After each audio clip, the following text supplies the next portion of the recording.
Welcome to ஊறுவது அறிவு. இந்த வீடியோவில் நம்ம ப்ராப்ளம்ஸ் ஆன் ட்ரெயின்ஸ் அப்படின்ற டாபிக்ல எக்ஸாம்பிள் ப்ராப்ளம் 4 பார்க்க போறோம். என்ன கேட்டிருக்கான்னு பார்த்தீங்கன்னா, a train 150 metre long. So கொடுத்துருக்கிறது அப்படியே எழுதிட்டே வந்துடும். Solution: train length of the train t is equal to 150 meter is running with a speed of 68 km per hour. So speed of the train is equal to 68 km per hour. In what time will it pass a man who is running at a speed of 8 km per hour in same direction? So ஒரு மனுஷன் இருக்கான், speed of that man is equal to 8 km per hour. So same directionன்றதை நீங்க ஞாபகம் வச்சுக்கோங்க.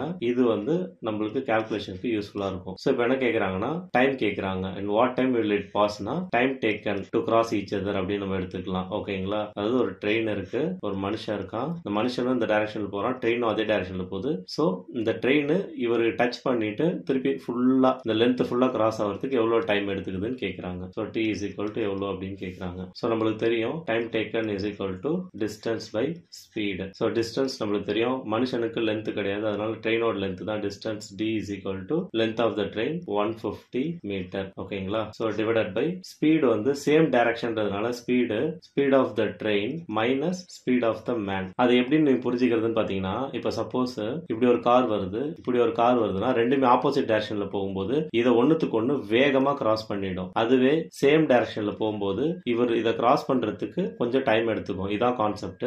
So opposite டைரக்ஷன்ல வரும்போது நம்ம add பண்ணி எழுதிக்குவோம், சேம் டைரக்ஷன்ல வரும்போது ஸ்பீடை மைனஸ் பண்ணி எழுதுவோம். இங்க பாருங்க, மனுஷனும் ட்ரெயினும் சேம் டைரக்ஷன்ல இருக்கிறதுனால ஸ்பீடை மைனஸ் பண்ணி எழுதுறோம். ஸ்பீடு வந்து 68 minus 8 km per hour. ஓகேங்களா? is equal to 150 meter divided by 60 km per hour. ஏன் நான் யூனிட் எழுதிட்டே வரேன்னா, இதுல நம்ம ஒரு தப்பு பண்ணியிருக்கோம். 150ன்றது மீட்டர்ல இருக்கு, ஸ்பீடு வந்து கிலோமீட்டர் பர் ஹவர்ல இருக்கு. சோ ஏதோ ஒன்று மாத்தி எழுதணும். சோ ஸ்பீடை நம்ம வந்து கிலோமீட்டர் பர் ஹவர்ல இருந்து மீட்டர் பர் செகண்ட் மாத்தணும்னா என்ன பண்ணணும், இன்டூ 5/18 போட்டா போதும். So time taken is equal to 150 divided by 60 into 5/18. So is equal to 150 into 18 divided by 60 into 5 30 into 2 9 sir. So is equal to 9 seconds. So time taken to cross is equal to 9 seconds. இதுதான் நம்மளுக்கு தேவையான answer. So இந்த வீடியோல ஒரு ட்ரெயினோ ஒரு மேனோ ஒரே டைரக்ஷன்ல move ஆயிட்டு இருந்தாங்கன்னா அந்த ட்ரெயின் அந்த மேனை கம்ப்ளீட்டா கிராஸ் பண்றதுக்கு எவ்வளவு டைம் எடுத்துக்கோன்றத